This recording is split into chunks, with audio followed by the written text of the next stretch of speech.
Fatal Frame 2 Crimson Butterfly isn't a game you typically see get brought up alongside other more well-known horror titles out there. However, critically, it's often been heralded as one of the greatest in its series and genre, with people considering it one of the scariest horror experiences ever made.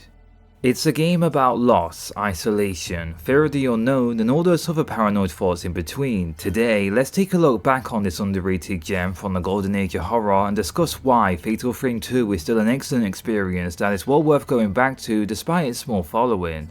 Releasing back in 2003 on the PlayStation 2, the game centers around you playing as Mio, who accompanies her twin sister Mayu as they stumble across the abandoned Minikami village out in the countryside of Japan. Similar to something like Aiko, you escort Mayu, who is left vulnerable from a leg injury she's had since her childhood. Throughout exploring this isolated place, you'll discover many of its past residents, as well as unearth what caused everyone to abandon this village due to its bizarre sacrificing rituals involving twins. I'll be purposefully keeping things vague when it comes to this story, since for many new fans that are about to experience the game for the first time, it's best to go in blind with this one, and I'd hate to spoil any of its initial intrigue that you're left with during its excellent opening act. But I will say that the way Crimson Butterfly blends its storytelling with gameplay and atmosphere is something that's still aged remarkably well even today. Speaking of, the Fatal Frame series has always been unconventional when it comes to how you approach combat against enemies when compared to other survival horror series out there. I've mentioned this before in a previous video of mine, but I've always found it difficult to feel afraid in a game when the developers just hand me a gun and allow me to shoot seemingly anything. There will always be a fundamental disconnect when it comes to feeling vulnerable and having access to a firearm that kills enemies, which is why horror titles that challenge this more generic method of combat style to me are typically seen as better since they resonate more with the genre. The best formula of incorporating horror into your gameplay is to make the player actually feel vulnerable whilst engaging with its combat.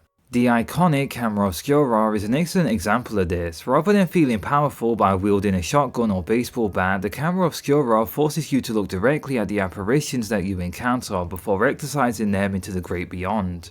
The game also rewards you for being patient and waiting for the right time to snap the shot, which awards extra damage when it comes to taking more close-up and focused pictures. There's a clear sacrifice that comes with holding up the Camera Obscura as well, since you're no longer able to dodge enemy attacks and some of these areas are extremely cramped and claustrophobic, so you want to be very careful when committing to going on the offensive. It's a high risk, high reward gameplay loop that I'm personally a big fan of, since it can be very satisfying to wait for the right moment as well as avoiding being hit when attacking ghosts with enough damage to stun them as they approach you. Fatal Frame 2 also addresses most of the complaints that I had with the previous entry, like how save points were few and far between. There was also its issue when it came to just how easy it was to have no idea of where to go next in the story, which this game remedied with Itsuki, who's an important NPC that you can go back and talk to during exploration, with him giving you tips on where to go next. As you'd expect for its genre, Fatal Frame 2 also has some really good use of audio, especially when using the Camera Obscura, with how apparitions will speak with a grainy and echoing effect. But even in its more quiet moments, you're left with the lone creaking footsteps that Miyu and Mayu make when exploring these old decrepit buildings that will leave you feeling on edge until an inevitable encounter happens which will break said silence. All of this is made the more harrowing as you're left escorting Mayu, who's defenseless during combat and has to be protected. At first, I thought this was a very effective way of keeping the player on edge, but quickly realised that the game was a bit too forgiving when it came to her AI and how she'll teleport to you after opening the door, and during combat she has quite a bit of health. I did wish the game put more emphasis on her during combat and exploration, since there isn't really any punishment for you outright ignoring Mayu outside of a few voice lines that might play with your conscience. Maybe in its upcoming remake, the developers will do more with her AI to make Mayu feel more integral in the gameplay department, since the potential is there for this to add to the horror atmosphere, and there are plenty of examples of this being pretty effective as well as stressful.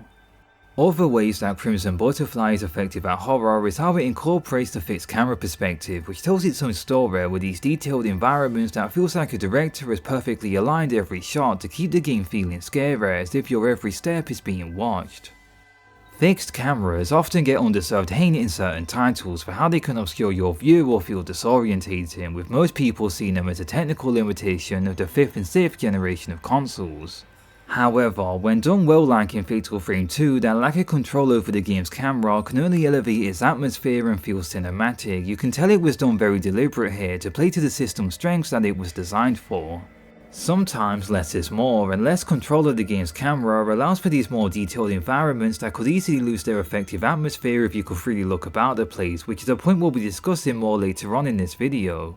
When it comes to Crimson Butterfly's genre, the PlayStation 2 really was the golden age with just how many series were making a name for themselves on the console, as well as horror releases just being more experimental and diverse with the amount of titles out there providing unique experiences.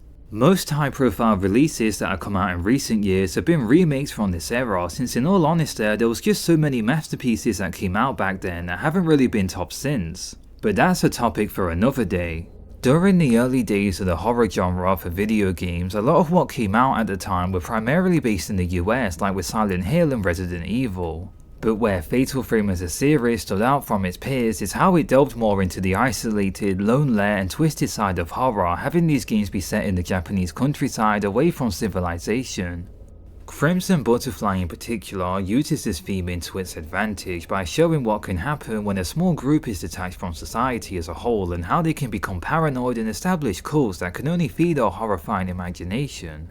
Obviously the events in this game aren't actually real, but a lot of its concepts and radio entries documenting the many lives of the people who lived in Minokami Village go a long way in selling you on its setting, which is based in the 80s. Unfortunately, despite this title being a cult classic, it's never been able to break through its niche status over the years since it's been released. Sales figures from back in the day did show how it outsold its previous entry, which is pretty rare to see from a game series with how each subsequent release typically sells far less than the first. However, collectively, the entire Fatal Frame franchise of games, which has been around for over 2 decades, has only managed to sell over 1 million copies. Which, when compared to the likes of Resident Evil or Silent Hill, is microscopic to say the least. But despite this, I genuinely hope that its remake is finally the straw that tips the scales of this series into the mainstream, with it technically being the team's 4th attempt at bringing Fatal Frame 2 Crimson Butterfly into the horror gaming populace. A little known fact about this entry is that it's technically been released 3 times now. The first time of course was on the PlayStation 2 back in 2003, and then a year later it received a director's cut on the original Xbox, which added better graphics, more endings, as well as an extra difficulty mode. And then finally, in 2012, there was a remake for the game that released on the Wii, exclusive to Japanese and European audiences. Wait a minute, there was a horror game on the Wii that America never got? That's right, late into the system's lifespan on a machine that wasn't exactly known for its mature library, it received Project 02 Wii Edition only in Europe and Japan, which is the European name of the Fatal Frame series. This was a remake of Crimson Butterfly that changed many aspects of the original PS2 release, like the designs of the protagonist, it having all new voice acting, and its biggest change being how it shifted from a fixed camera perspective into a more generic third-person angle. There was also a big difference with how the game was controlled, with it featuring many examples of waggling the Wii remote to avoid ghosts. As someone that's played both versions, what I'm gonna dub as the Wii make due to Crimson Butterfly receiving another remake, I've gotta say its Wii version is far more inferior when compared to the original. Its third-person perspective feels lifeless in comparison, and not to mention the fact that whenever you open a door, for whatever reason there are now these immersion breaking pauses where the game has to load in the next area, which wasn't a thing in the original.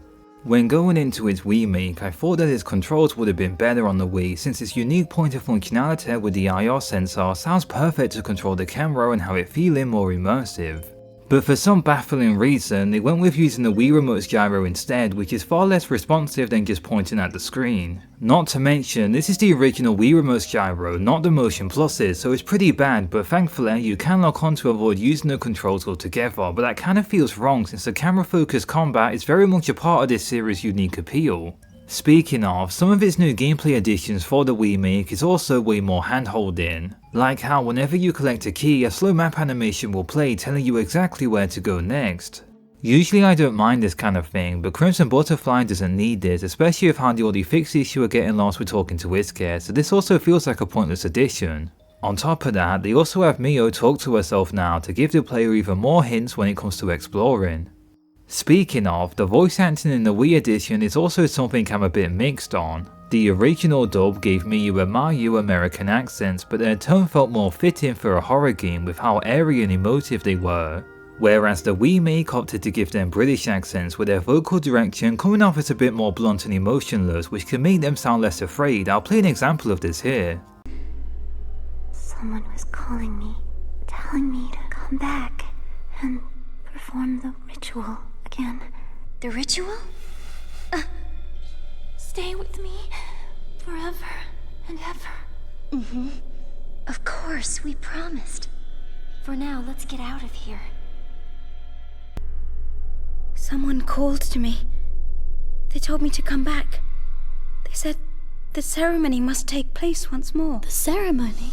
Oh, let's stay together, Mio, forever. Yes, just like we promised. For now, let's just get out of here. I personally prefer how the original comes off. It's much more soulful. Also graphically, the PS2 version somehow looks better. Sure, the remake has more high poly character models, but they seem less expressive and more static compared to the original. The lighting has also been somewhat nerfed in this edition. On a more positive note however, some of the new features that the Wii version introduced are actually pretty good. There's this haunted house mode, which is kinda like an arcade style experience, having you play in third person and complete set challenges. They also added a mechanic with how you approach picking up and interacting with items, having you hold down the A button to slowly move towards something, with you having to let go of it if an enemy jumps out to avoid getting hit. This sounds strange at first, but some moments will have apparitions pounce out at you, adding the element of jump scares into the mix. This is especially effective when opening doors and having to slowly see what's on the other side. I like the execution of this concept, it's quite unique. Overall, Project Zero 2 Wii Edition isn't a bad way to play Crimson Butterfly, but I can't say that it's superior to its original counterpart. Which brings us into the modern day with the all new remake of Fatal Frame 2 that's coming out. As a big fan of this series, it just looks incredible. Team Ninja seem to be borrowing more from the Wii version with its third person perspective, but improving more on the issues of that attempt by having the game be so detailed and cinematic, which is shaping up to be the perfect translation of the original vision of the game for modern day audiences. The same thing can also be said about its voice acting, alongside how they're adding a bunch of new features to bring this somewhat forgotten gem into a new light with a truly definitive edition. On top of that, it's also seen a physical release in the West in over 10 years, and it's going multi-platform too, which really shows how Koei Tecmo is putting their A game into making sure that Fatal Frame is finally getting its chance to become a big time horror series. I know I've been fairly positive on Crimson Butterfly in this video, but as a fan I really hope to see its remake sell well, since in some aspects Fatal Frame as a series has done more for me as a fan of horror gaming than some of the all-time greats have, and I really want to see it finally get the attention that it truly deserves. If you managed to reach the end of this video, let me just say thank you so much for watching. I hope you enjoyed this retrospective, and feel free to let me know what you like most about Crimson Butterfly in the comment section, and let's talk more about this series. Take care, and I hope you have a nice rest of your day.